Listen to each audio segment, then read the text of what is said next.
Bonjour et merci de votre fidélité pour ce second temps de parole. Nous avons avec nous, et on va le garder un petit moment, Daniel Zaidani. Avec lui, on va commenter l'actualité de la semaine parce qu'il s'est passé beaucoup de choses et avoir son décryptage nous paraissait très utile. Bonjour Daniel Zaidani. Bonjour Anne-Constance et bonjour aux Mahoraises et aux Mahorais. Merci d'avoir accepté notre longue invitation. On commence sur ce premier temps de parole par revenir sur les propos du président de la République il y a tout juste une semaine lors du déjeuner avec les élus ultramarins. Il a dit à propos de la piste longue que puisque les élus de Mayotte n'étaient pas d'accord, eh bien ils ne savaient plus trop où allait se tenir finalement la piste longue. Je pense que le président de la République a démontré à travers son intervention que l'État cherche des prétextes pour ne pas faire cette piste longue.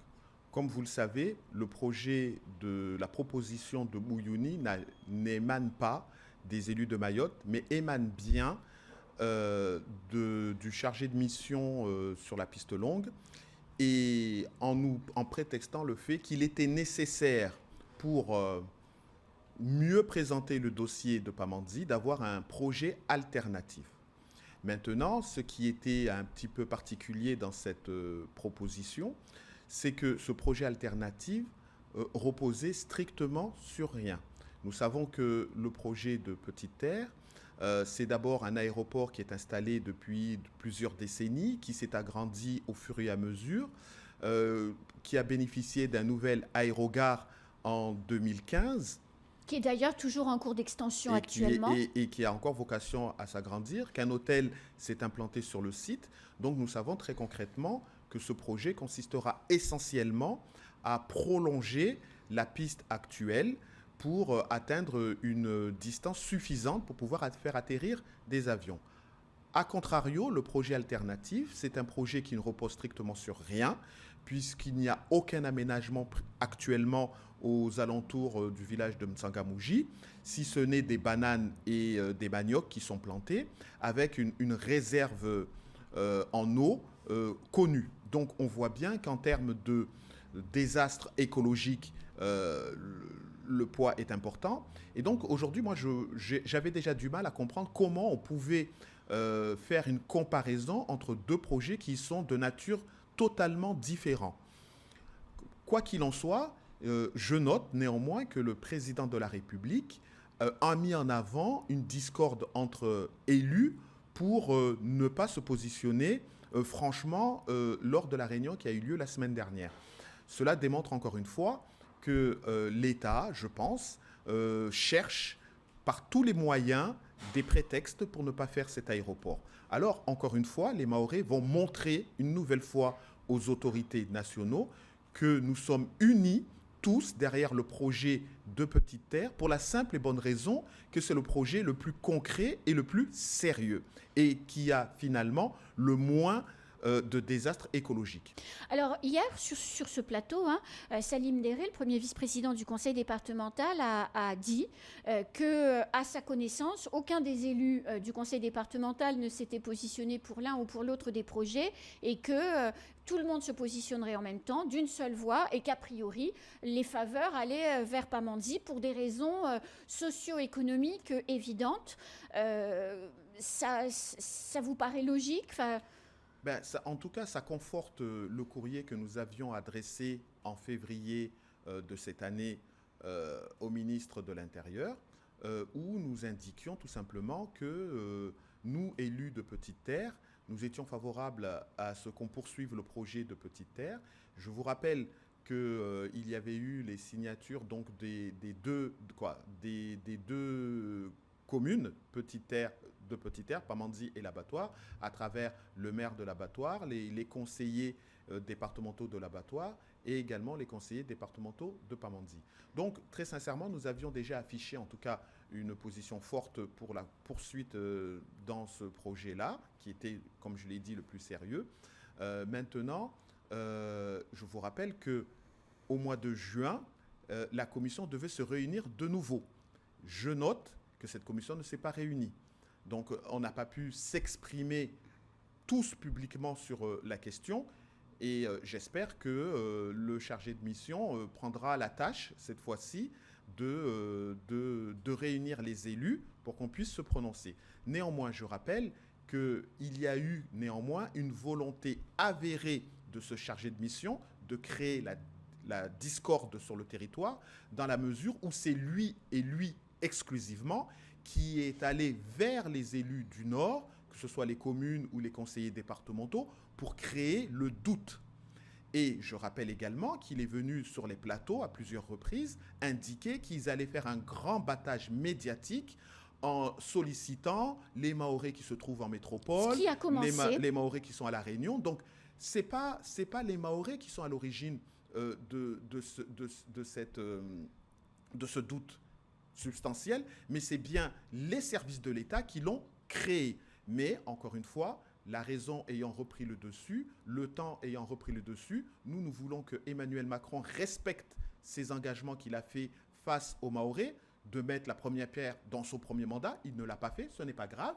Mais maintenant, nous attendons que, de manière concrète, ce projet voit une matérialisation dans la loi de finances et qu'un positionnement soit définitivement fait lorsque nous nous réunirons pour trancher le choix de destination de cet aéroport. Alors, justement, hier, il y a eu un comité de pilotage, avant-hier, pardon, il y a eu un comité de pilotage de la piste longue.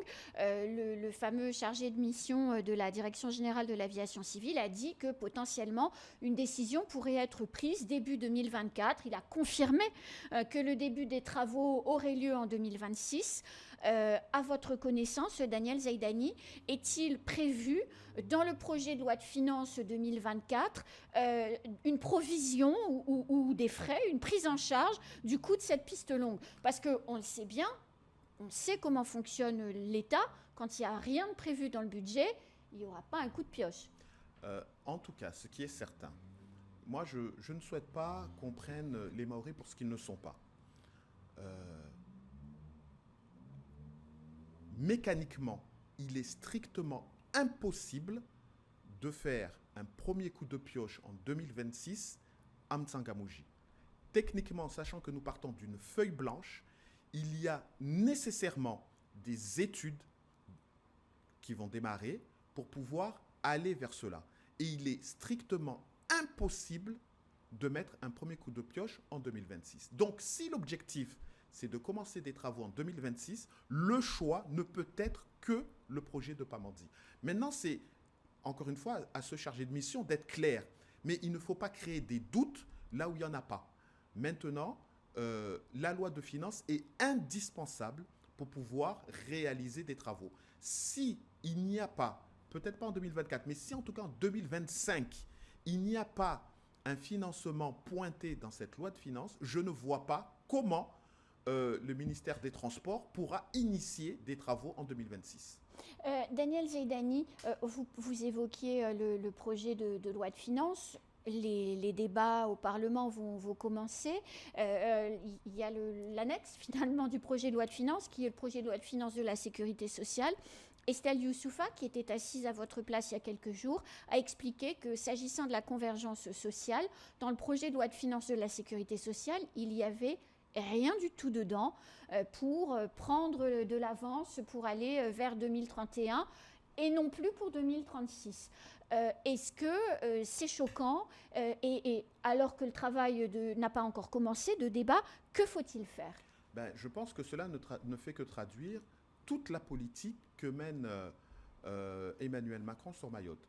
Vous savez, lorsque vous prenez un véhicule législatif quelconque, que ce soit la loi de finances, sur l'immigration, sur le social, ou même sur la vie chère, et que vous laissez l'opportunité à tous les territoires de pouvoir s'y associer, il sera flagrant que le territoire de Mayotte est un territoire sous-doté et un territoire qui nécessite véritablement un accompagnement fort. Et pour éviter de montrer face à tous les parlementaires, face à toute la France, que Mayotte est le département le plus pauvre de France et le département le plus pauvre d'Europe, l'État choisit de mettre en place une loi Mayotte et de générer toutes les problématiques dans cette loi afin d'éviter que nous puissions intervenir dans toutes les lois. Vous l'avez vu l'année dernière lorsqu'il s'agissait de la loi sur la vie chère. Mayotte n'y a pas figuré, alors qu'en réalité, nous sommes vraiment confrontés à cette problématique. Donc aujourd'hui, ça ne me surprend pas que sur le social, la méthodologie soit la même. Sur l'immigration, jusqu'à preuve du contraire, il n'y a pas de mesures spécifiques à Mayotte. Peut-être que compte tenu de la crise et des attentats récents, le ministre de l'Intérieur va revoir sa copie et y associer cette fois-ci les réflexions de Mayotte. Mais jusqu'à preuve du contraire, il n'y a pas de réflexion particulière. Daniel Zaidani, que faut-il faire pour notre convergence sociale? Parce qu'Elisabeth Borne aurait expliqué que puisqu'il n'y avait pas eu de conférence sociale, il n'était pas possible de se positionner sur 2031-2036. Que peut-on tenter d'obtenir pour 2024 du coup? Vous savez, le premier défi des parlementaires mahorais, c'est déjà de faire reconnaître à l'État la situation catastrophique dans laquelle nous nous trouvons. Aujourd'hui, force de constater que nous avons des parlementaires qui se bougent beaucoup plus que dans le passé et qui ont réussi à mettre les problématiques de Mayotte au premier plan. Je pense notamment à la crise de l'eau. Au moment où nous nous parlons, il n'y a pas de parlementaire qui ne sait pas que nous avons une crise de l'eau. Avec l'opération Ouambouchou, de la même manière, les problématiques d'immigration ont été mises au premier plan sur le plan national. Maintenant, est-ce qu'il y a une volonté politique de faire en sorte qu'un Français qui se trouve sur Mayotte bénéficie des mêmes droits qu'un Français qui se trouve à La Réunion ou en métropole? Force de constater que pour le moment, je considère que les gouvernements successifs qui se trouvent en métropole n'ont pas cette volonté réelle de garantir aux Mahorais d'être un Français comme un autre. Et ça, c'est quand même regrettable, cette attitude regrettable. Et nous attendons vraiment que ce gouvernement agisse parce qu'on ne va quand même pas attendre 2027 avec l'arrivée potentielle de Marine Le Pen pour que les choses changent. Mais aujourd'hui, si vraiment le gouvernement de Macron avec Elisabeth Borne estime que nous sommes des Français comme les autres, eh bien, qu'ils agissent en rectifiant toutes les injustices que nous vivons quotidiennement parce que le monde a changé. Vous savez, si en 1948, 46, quand les autres DOM ont accédé à la départementalisation et qu'il leur a fallu quasiment 60 ans pour avoir cette égalité, nous étions dans un contexte où l'information ne circulait pas. Aujourd'hui, en temps réel, nous savons tout ce qui se passe sur ce territoire et en métropole, ils sont aussi au courant. L'attente qu'ont vécu les Antillais ne doivent pas justifier l'inaction actuelle. Nous sommes des Français comme les autres et en tant que Français, nous avons des droits. Et ces droits, l'État doit les garantir. Nous avons droit à la sécurité, nous avons droit à l'éducation, nous avons droit à la santé. Donc, nous ne devons pas continuer à être sous-dotés, avoir des collectivités sous-dotées. Nous ne devons pas continuer à maltraiter les personnes âgées en ne leur accordant pas une dignité humaine dans leur accompagnement de fin de vie. Et moi, je pense qu'à un moment donné, il y aura des comptes à rendre parce que l'inaction d'aujourd'hui, c'est des catastrophes et des catastrophes sociales pour bon nombre de Mahorais aujourd'hui. Et donc, il faut que ça cesse. On peut cesser cela. Moi, je regrette très sincèrement qu'on ne nous donne pas les moyens d'avoir une santé en bonne et due forme. Aujourd'hui, vous vous rendez compte que pour se soigner, nous sommes obligés de partir à La Réunion avec toutes les difficultés financières que cela engendre alors qu'il y aurait les moyens véritablement de pouvoir construire rapidement un hôpital, de recruter les médecins, de rendre ce territoire attractif, dès lors où on fait en sorte que Mayotte puisse bénéficier d'une reconnaissance à égalité entre un Français installé en métropole et un Français installé ici. Daniel Zeidani, s'agissant de la crise de l'eau, Philippe Vigier est actuellement en Guadeloupe. Et ça se passe très mal. Et c'était justement ça que je voulais souligner avec vous. Il a, sur un plateau télé, il a expliqué, après le passage du cyclone, qu'il fallait faire bouillir l'eau, la mettre au réfrigérateur et qu'ensuite elle serait potable. C'est un tollé, hein, comme vous dites, ça se passe très très mal. Il est venu ici, il a dit à peu près la même chose et nous, on n'a rien dit. Comment comprendre la différence? Parce que c'est les mêmes recommandations finalement. Vous savez, je pense que tout le monde le sait. Les Mahorais sont gentils. Les Mahorais ont une capacité d'absorption de la douleur et du manque de respect. Moi, je pense très sincèrement que les propositions qu'on fait en Outre-mer, ce ne sont pas des propositions qu'on oserait dire en métropole. Être dans cette violence permanente, dans ces agressions permanentes, dans ces violences permanentes, on le sait très bien que cela ne tiendrait pas 5 minutes en métropole. Mais ici, notamment à Mayotte et plus largement en Outre-mer, on nous demande d'accepter l'inacceptable en attendant qu'on ait les moyens, que les choses aillent mieux, etc. etc. Donc oui, demander aux Mahorais de continuer à faire couler l'eau, de la faire bouillir et ensuite d'espérer que l'eau soit plus ou moins potable, pour un biologiste, c'est petit. Mais à Mayotte, on accepte les choses parce qu'on veut aller de l'avant en se disant que demain sera meilleur. Force de constater que cette résilience qu'ont les Mahorais, elle n'est pas la même partout en Outre-mer. Et forcément, ce n'est pas que les Mahorais n'ont pas réagi. En fait, la réalité, c'est que la proposition en elle-même n'est pas bonne. Daniel Zeidani, vous pensez que la Guadeloupe en particulier, comme la Martinique, n'ont plus de croyance dans la parole de l'État à cause du précédent scandale, du chlorcodécone, qui a été quand même dramatique pour les populations antillaises, et que nous n'avons pas vécu ça, alors on croit encore ce qu'on nous dit? En fait, nous n'avons pas le même rapport avec le gouvernement. Nous,